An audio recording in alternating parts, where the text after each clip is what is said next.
반갑습니다. 김도사입니다. 방금 전에 50대 중반 한 분이 저에게 상담을 받고 나가셨어요. 아주 흡족한 그런 표정으로 나가셨는데, 저랑 악수도 3번, 4번 하시고 안아주시고 그렇게 하셨는데, 이분과 저에 대한 인연이 정말 기가 막힙니다. 여기에 대한 이야기를 말씀드리고 오늘 드리고자 하는 그 주제로 본격적으로 말씀을 드리겠습니다. 이분이 며칠 전에 저에게 장문의 카톡을 보내왔습니다. 18일 일요일입니다. 제가 잠시 읽어드린다면, 저는 김태광 코치님의 책을 읽고 한번 만나 뵙고 싶었습니다. 마흔 당신의 책을 쓰라 읽고 책 쓰는 것에 대해 마음을 먹었습니다. 생각의 확장이 일어나면서 하루에 2페이지에서 10페이지 정도 글을 쓰고 있습니다.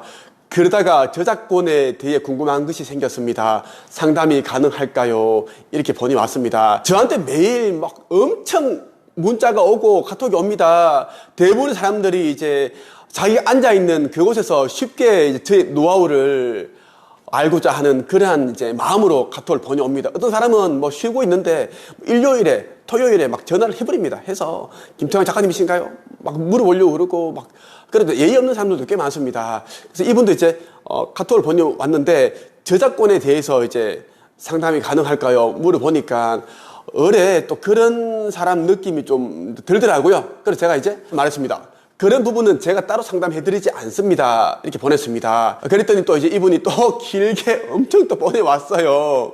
요새 감사를 주제로 책을 쓰기 위해 말씀해 주신 것을 따라 지금까지 그 책들을 50여 권 읽었다.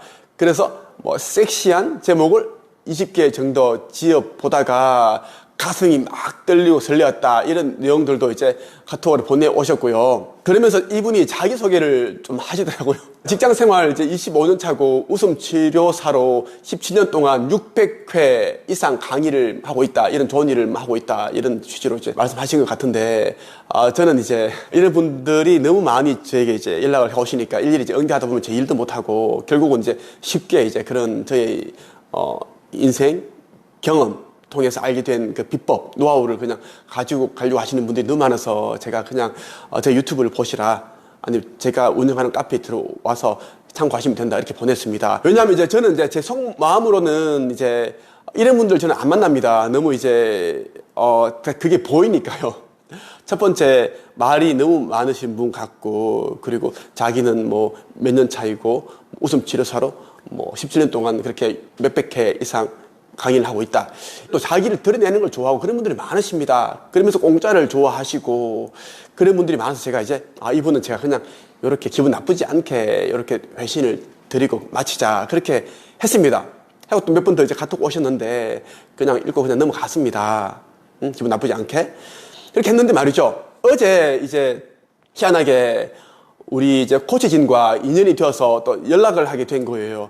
제가 상담을 해드렸습니다. 이분과 상담을 하고 있는데, 자기는 10년 전에 제가 쓴 마흔 당신의 책을 쓰라라는 그 책을 읽고 책 쓰기에 대한 그 열망이 생겨서 그걸 쓰려고 노력을 하고 있다. 제목도 지어보고 막 노트를 엄청 많이 쓰셨더라고요. 한 10개 정도 노트를 빽빽하게 쓰셨고, 그리고 그 노트에다가 6월 9일인가 저에게 그냥 편지를 쓰셨더라고요. 다 보여주시더라고. 김태광 작가님께 꼭 만난 것처럼 그렇게 시각화하려고 여기 쓰신 거예요. 이렇게 하시면서 이런 말씀 하시더라고요. 제가 며칠 전에 작가님께 카카오톡을 그 메시지를 보내드렸는데, 제가 웃음치료 딱 하는데 딱 드는 생각이, 뭐야, 그분이었나? 절대 저는 앞뒤가 다른 사람이 아닙니다. 그래서 제가 그분 앞에 있음에도 불구하고 그랬습니다. 혹시 저한테 카톡 보내신 분 웃음치료사로 활동하고 계시고 그런 카톡 보내신 분 아닌가요? 맞다는 거예요. 저는 일부러 안 엮이려고 관계를 안 하려고 제가 카톡을 그렇게 짧게 해드렸고 그렇게 했는데 이 자리에 계시네요. 그렇게 이분 당황스러운 거예요. 자기는 이제 저를 만나는 기쁨에 오늘 새벽 3시에 일어났고 막 글도 쓰고 그렇게 했는데 제가 이제 막상 이제 그렇게 좀 홀대를 하니까 기분이 좀 이제 살짝 이제 나쁜 건 아닌데 서운한 거지. 그러면 제가 또 왜 그런가에 대한 이야기를 해드렸습니다. 제가 많은 사람들을 가르쳤고 1200명 정도 되는 사람들을 제가 한 번도 안 써보고 일기도 안 써본 사람들을 단 몇 개월 만에 작가를 만들어 드렸는데 또 수만 명의 사람들 상담을 해보고 하다 보니 이제 사람들이 어느 정도 보이더라. 영적인 그런 느낌으로 좀 보이는데 오신 우리 선생님은 보니까 카톡 내용 보내신 것만 봐도 말씀이 너무 많으신 것 같고 자기를 드러내는 걸 너무 좋아하시는 것 같고 제가 고생하면서 알게 된 그런 책쓰기 글쓰기에 대한 비법 그런 부분 좀 쉽게 얻어가려고 하는 것 같아서 저는 좀 안 만나려고 했습니다. 근데 오늘 이렇게 와 있네요. 이분도 어제 갑자기 그렇게 연락이 돼가지고 오셨는데 그런 이야기를 했습니다. 그런데 또 아까 말씀드렸죠. 노트에다가 저에 대한 편지를 길게 여러 번 또 장문으로 써놓으신 거예요.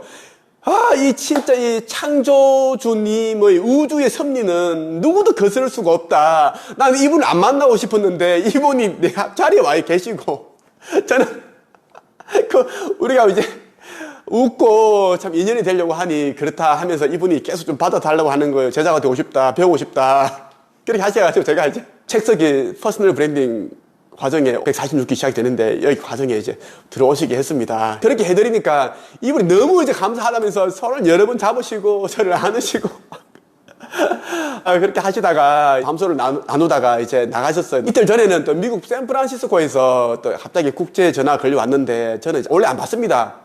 보이스피싱도 있고 좀 그런 게 많아가지고 안 받는데 어떻게 강아지 이제 뭐 오줌 잘못 싸가지고 그 치우다 보니 정신없어서 받게 됐는데 국회 전화더라고요. 유튜브 보고 전화했다. 여자분인데 또 친절하고 해서 받았는데 자기 남편이 갑자기 세상을 떠났고 너무 힘든 상황에 있어서 재기를 하고 싶은 다시 일어나고 싶은데 책 쓰고 싶다 도와달라. 그렇게 해서 제가 또 이제 보이스톡 카카오톡 또 설명을 다 해드리고 이분이 과정에 또 참여하게 되었습니다. 원래 제가 좀 그렇게 하진 않는데 이분에는 좀 그렇게 인연이 다 되었네요. 제가 들으고 싶은 이야기는 정말 우리가 막고 싶어도 일어나야 할 일들은 무조건 일어나고 이 돌아가는 이 우주의 법칙, 이 하늘의 법칙은 절대 거스를 수 없다는 것 제가 정말 또 한번 느꼈습니다.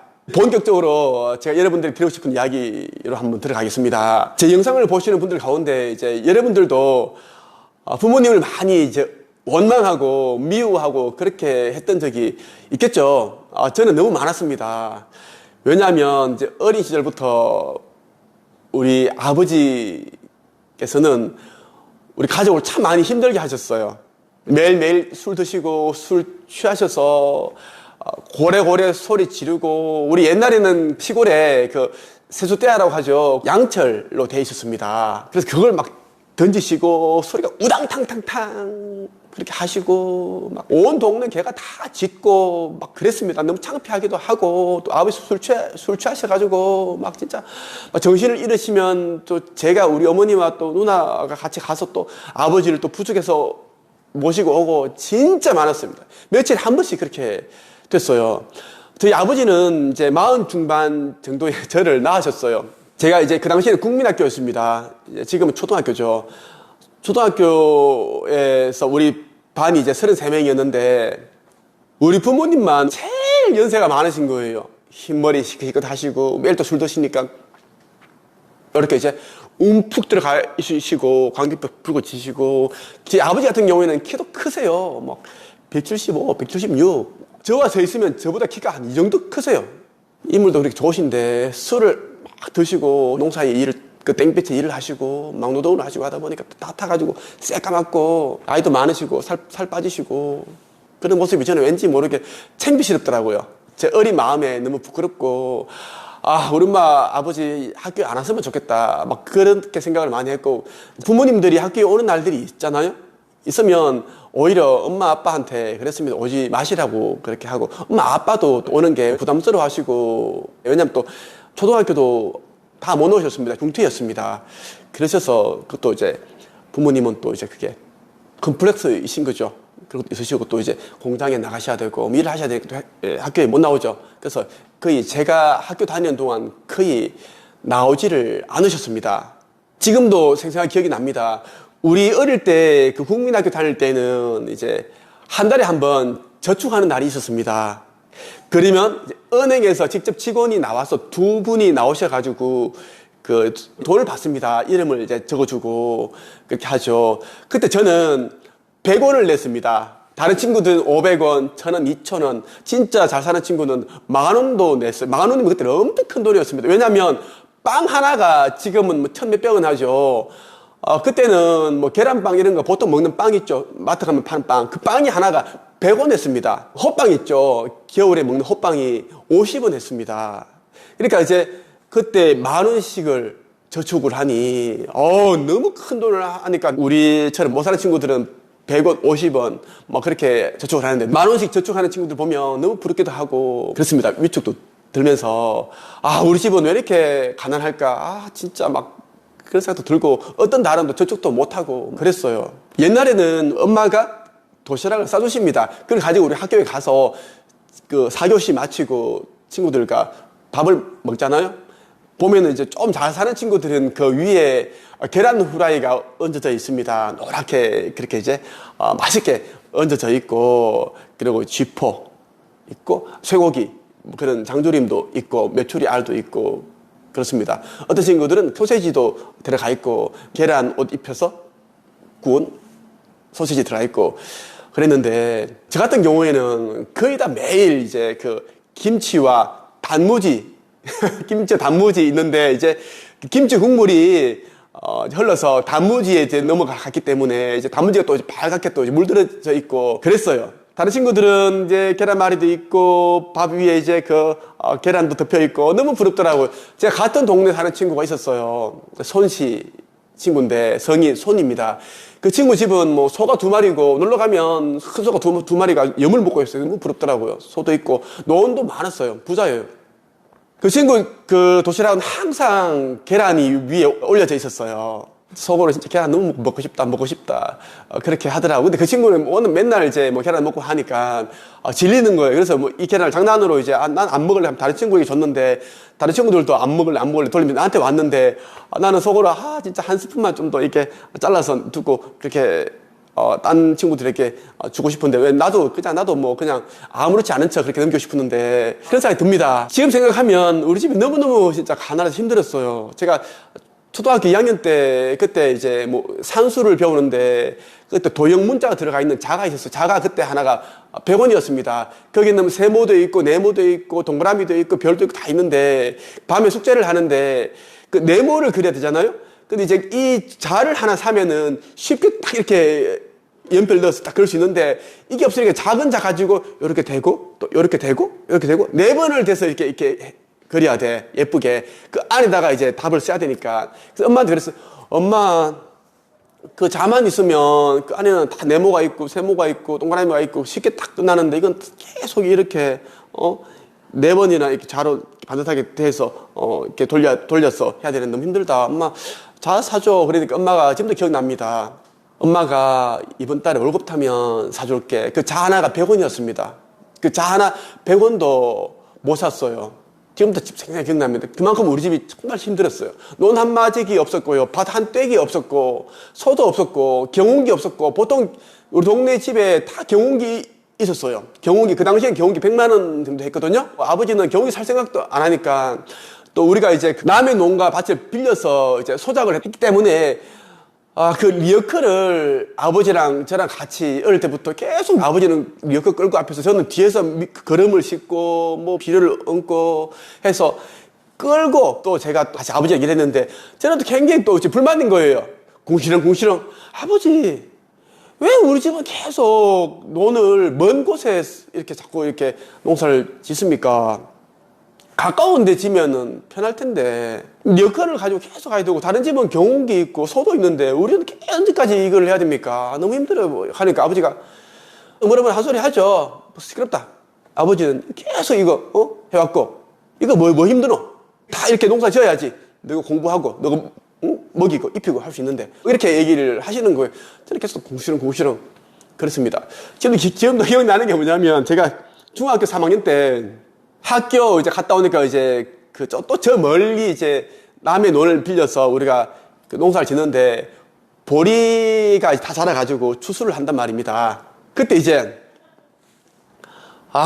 정말 일하기 싫은데, 오락실 가면 그 당시 아이들은 한 판에 뭐 50원 스트리트 파이트 하고, 그때 스트리트 파이트 막 나와가지고 막 유명했거든요? 그런 것도 막 하고 있고, 막 계속 생각이 나는 거예요. 그거는 내가 돈이 없기 때문에 게임을 안 해도 그냥 보는 것만으로도 행복해. 재밌어. 저는 이제, 류와 켄을 제가 잘 싸웠습니다. 제가 보통 하면 다 이겼습니다. 2시간 동안 제가 그걸 하면은, 100원을 넣고 하면은, 2시간 동안 다 그 대결을 벌여도 제가 진 적이 없었습니다. 완전. 그 정도 제가 잘했는데, 생각이 나고, 근데 어머니는, 아버지는 계속 일 도와라. 그 땡볕 더 없습니다. 보리 그거 있죠. 까끌해. 그거 까끌하고, 막 그래요. 막 땀나고, 아우, 막. 어릴 때부터 절대 농사를 안 짓겠다는 게 저의 이제 그 신조였습니다. 철학이었어요. 보리 그거 이제 이거를 낫으로 또 베는 거야. 남들은 또 콤바인으로 그거를 다 베고 돈을 좀 주고 콤바인 있는 사람한테 부탁해서 콤바인 베면은 30분이면 그 한 노트 큰 그 논이 다 끝나버려. 금방 이제 콤바인은 다 베고 탈곡해서 나와버린단 말이에요. 마대 자루에 다 담기는데 우리 나스로 이걸 하기도 싫고, 짜증나기도 하고, 좀 그랬어요. 지금 솔직히 말하면. 하기 싫은데 억지로 하다 보니까 갑자기 나도 모르게, 딴짓기 하다가, 푹! 했는데, 왼쪽 손가락 여기다가 푹 잘린 거예요. 여기다가. 여기 보면 상처가 있거든요? 여기 보시는지 모르겠네. 여기. 여기 보면, 잘 안 보시나? 이렇게 보면은 이게 있어요. 여기 보면 쫙 찢어져 있어요. 여기. 있죠? 그렇지. 여기 쫙 찢어져 있습니다. 이게 그때 이제 보리를 어머니 옆에서 하다가 아버지 열심히 하고 어머니 다 열심히 하고 있는데 저 혼자 하시라고 그때 한 번에 제일 한번 퍽 했는데 낫이 얼마나 그렇게 이걸 아버지께서 갈았는지 바로 뼈가 보여요. 뼈가.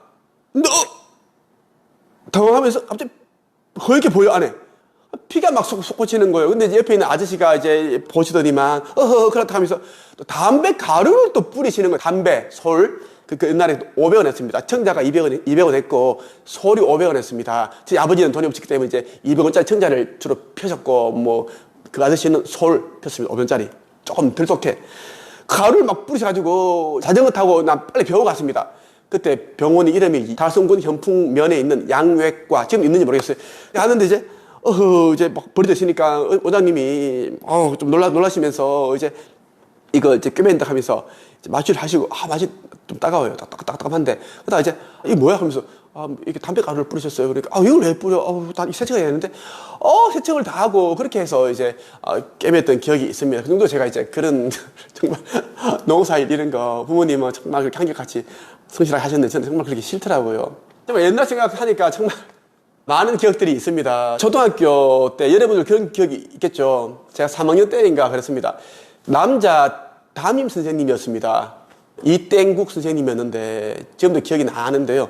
제가 수업 때 몸이 안 좋았어요. 몸이 안 좋아서 앞에서 두 번째, 세 번째 자리에 앉아 있었는데 엎드려 있었어요. 나는 엎드려 선생님이 왜 아프냐, 어디 아프냐 물어볼 줄 알았는데 아무도 안 물어보고 숨만 하시는 거예요. 남자 선생님 나이도 좀 있으신 분인데 한 40, 한 중반? 50살 정도 되는 것 같은데 친구들이 태광이 아픈 것 같아 선생님 몇 번 얘기하는 선생님이 갑자기 화를 내시면서 아프면 쥐가 이야기를 해야지 너 나와봐 하시더라고. 이렇게 나가니까 화를 내시면서 발로 이렇게 툭 차버리시는 거예요. 저는 어린 나이에 이제 힘도 없고 빽쩍 말랐는데 툭 넘어졌어요. 근데 진짜 그때 제가 좀 많이 수치스럽고 좀 모멸감을 많이 느꼈습니다. 그렇게 하시다가 이제 또 막 화를 내시더니 뭐라 하시더니만 집에 가라고 좋대. 그렇게 집에 갔던 기억도 있고 그렇습니다. 그 기억이 지금도 제가 계속 남아 있습니다. 몇 년 전에 이제 우리 초등학교 동창 누군가가 이제 저한테 카톡 왔습니다.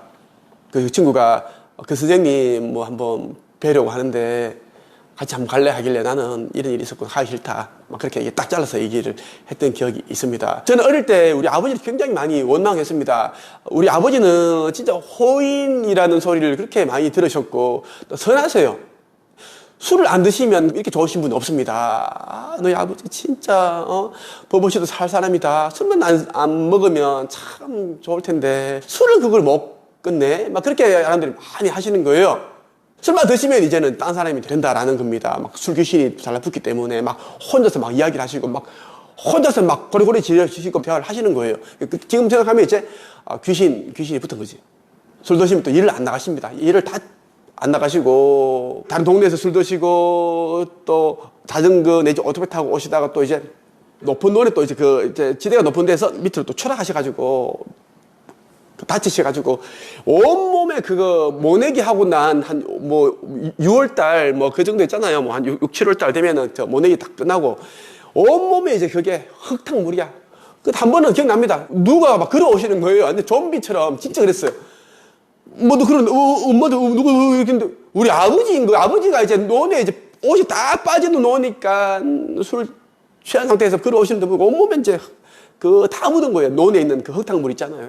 아주 그럼 제가 또 이제 자전거를 다 가지고 오고 오토바이를 다 수습해 가지고 힘들어요. 그거 어떻게 끌고 와야 되고 그거 또 창피스럽잖아요. 보는 사람 보기 그렇고 그거 제가 진짜 많았습니다. 저는 6살 7살 때부터 저는 우리 동네에 이제 그 우리 외할머니도 전방을 했고 또 위에 또 전방이 2개 있었습니다.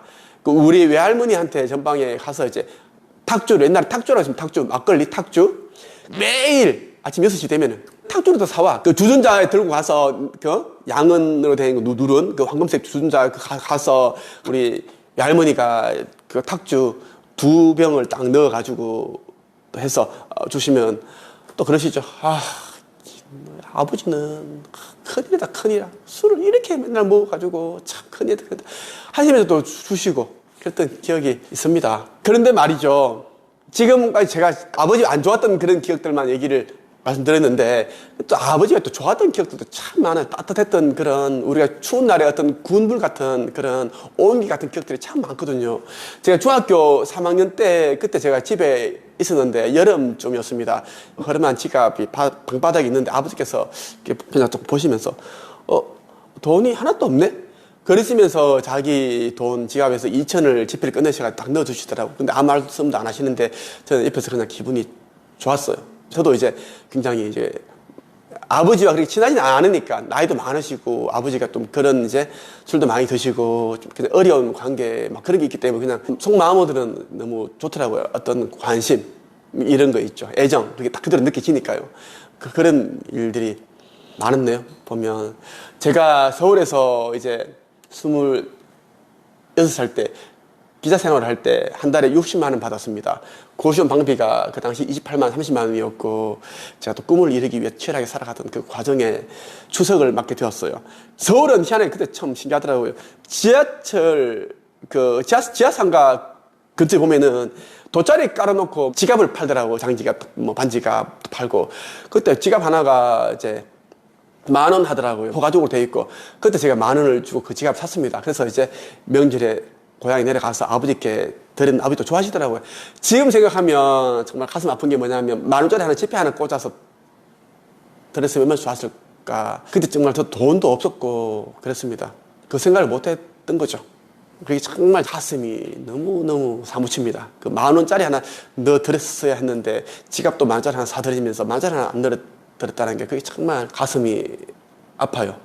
저희 아버지가 제 나이 28살 때 갑작스레 세상을 떠나셨는데 아버지께서 세상을 떠나기 몇 달 전에 큰 누나 집에 오신 적이 있습니다. 우리 어머니랑 같이 작은 누나 차를 타고 그렇게 오셨는데 큰 누나 그 당시 이제 IMF 시기였기 때문에 큰 누나 큰 매형 직장 다 잘렸고 그래서 이제 아파트도 날라가고 해서 원룸에 살고 있었습니다. 큰 누나도 남구 대명동에 이제 원룸에 살고 있었고 저는 이제 그 보증금 20만 원에 원래 17만짜리 아주 그 좀 안 좋은 집에 제가 살고 있었는데 큰 누나도 이제 원룸에 이제 보증금 200만 원에 그렇게 살고 있었는데 그때 아버지께서 오셨는데 큰 누나는 또 이제 큰 이제 장녀로서 아버지께 밥을 한 끼 대접해 드리려고 이렇게 했는데 보니까 쌀이 없는 거, 쌀 돈도 없고 근데 저한테 이제 쌀 좀 없냐고 묻더라고요. 그때 마침 저도 이제 큰 누나한테 가려고 하고 있는데 아버지 오셨으니까 엄마 오셨으니까 전화 와서 쌀 없다고 하길래 좀 깜짝 놀랐습니다. 그때 저도 쌀이 없었거든요. 왜냐면 라면만 먹고 살았으니까 뭐 거의 밥통이 조그맣게 있지만 그 제가 이제 고민 많이 하다가 이제 주인 아주머니께 얘기를 했어요. 아주머니 혹시 쌀 좀 빌려줄 수 없냐고 하니까 아니 총각 무슨 쌀이 없냐고 쌀이 뭐 그렇게 이제 좀 안타까워하시면서 저한테 또 쌀을 또 이만큼 또 까만 봉지 넣어줘서 빌려주시더라고요. 빌려주신 게 아니죠. 주신 거죠. 그거 가지고 이제 버스 타고 또 큰 누나 집에 가서 아버지 밥 한 끼 해드리고 그렇게 했던 기억이 나네요. 그리고 얼마 뒤에 아버지께서 이제 엄독으로 세상을 떠나셨습니다. 갑작스러운 죽음을 맞이한 겁니다.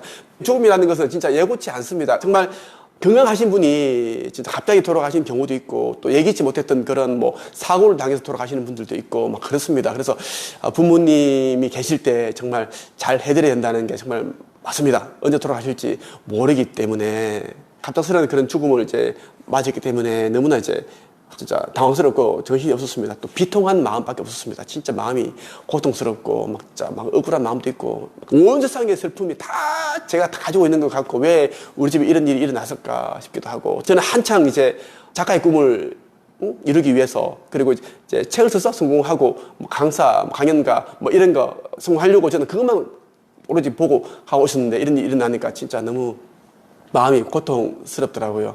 그때 제가 이제 아버지 시신 위험하잖아. 시신 닫고 귀, 뭐 코, 입 시신에 있는 그런 이제 구멍 다 막습니다. 왜냐하면 귀신이 들어올 수도 있고 오염 될 수도 있고 안에 있는 부분들이 나올 수도 있고 그래서 다 막는데 저는 우리 아버지 그때 이제 알몸을 보면서 정말 제가 마음이 또 안 좋았는데 아버지가 손도 크시고 막 건강하신 분이에요. 장례 지도사 그분이 이제 그러시더라고요. 정말 건강하신 분 잘생기셨고 그러시는 너무 안타깝다 그렇게 하셨는데 제가 이제 아버지를 보면서 이런 생각을 했습니다. 결심이죠. 세 가지 딱 약속을 했습니다. 무조건 나는 크게 성공하겠다.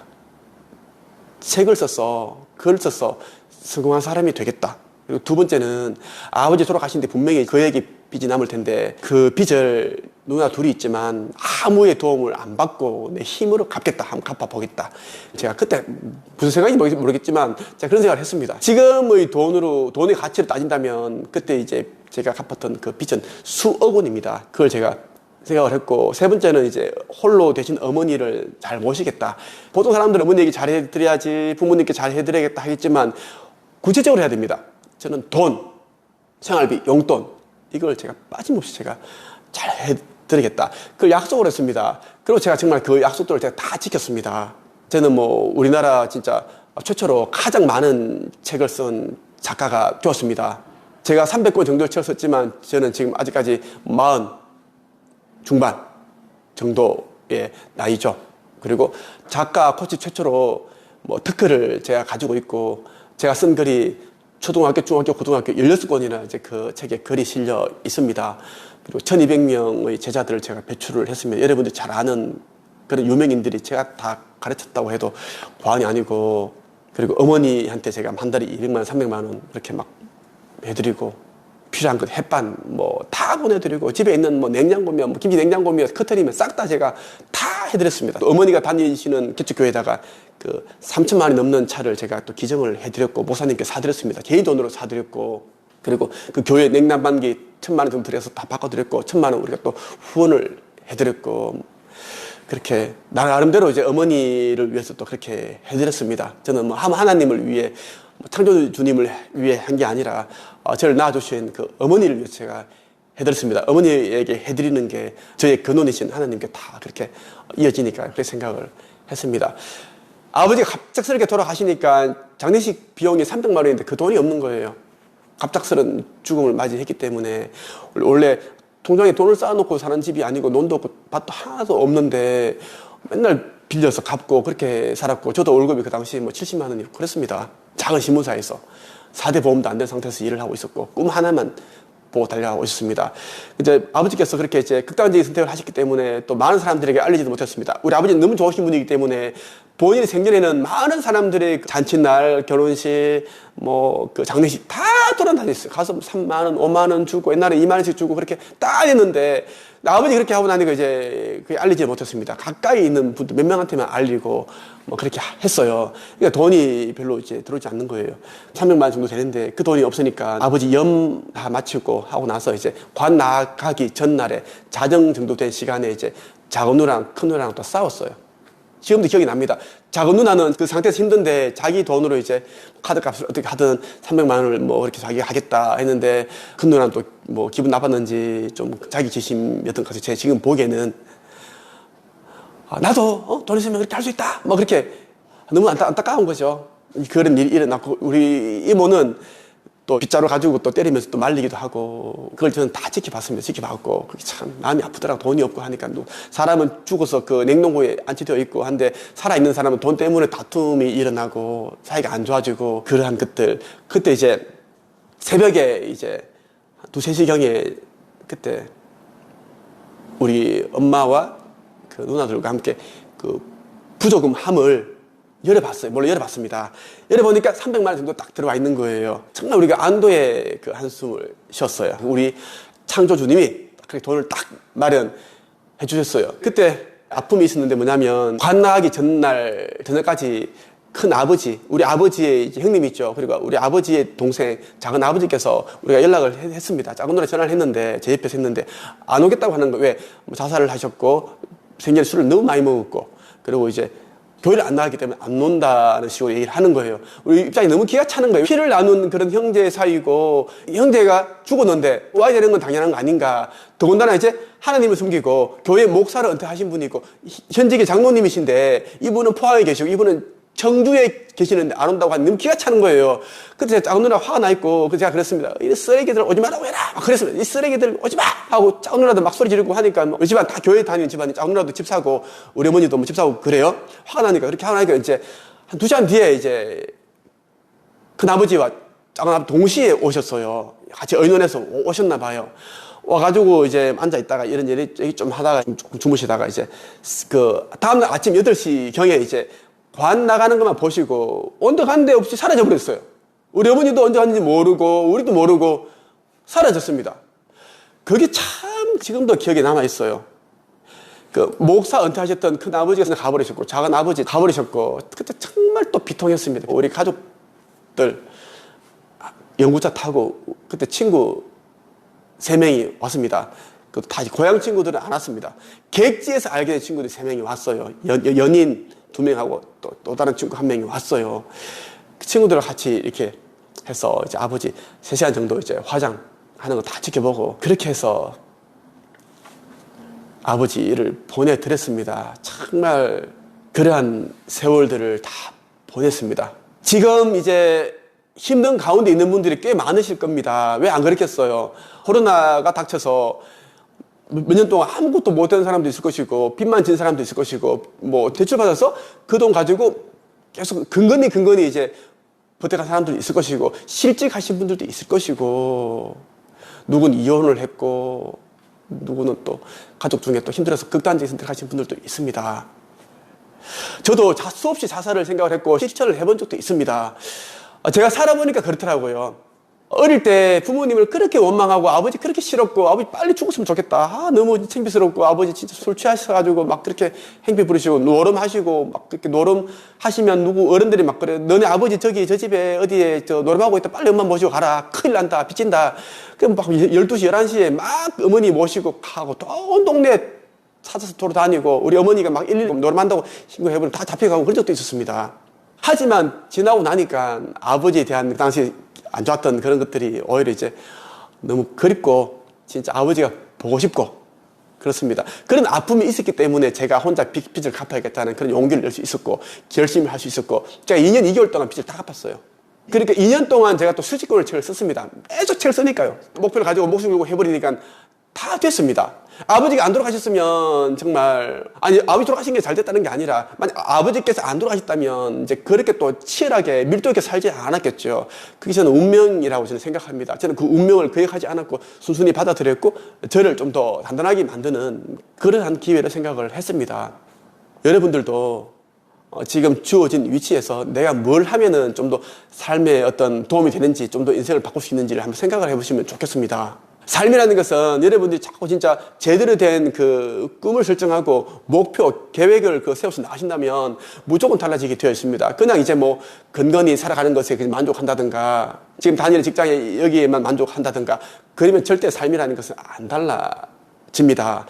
가난한 사람들의 특징은 뭐냐면 자꾸만 이제 가난을 싫어하면서 빚지는 걸 싫어하면서 자꾸만 이제 더 악한 상황을 끌어당긴다는 것입니다. 내면에 자꾸만 이제 가난에 대한 돈에 대한 두려움으로 가득 차 있기 때문에 자꾸만 그러한 이제 그 수렁이에서 벗어날 수 없다라는 겁니다.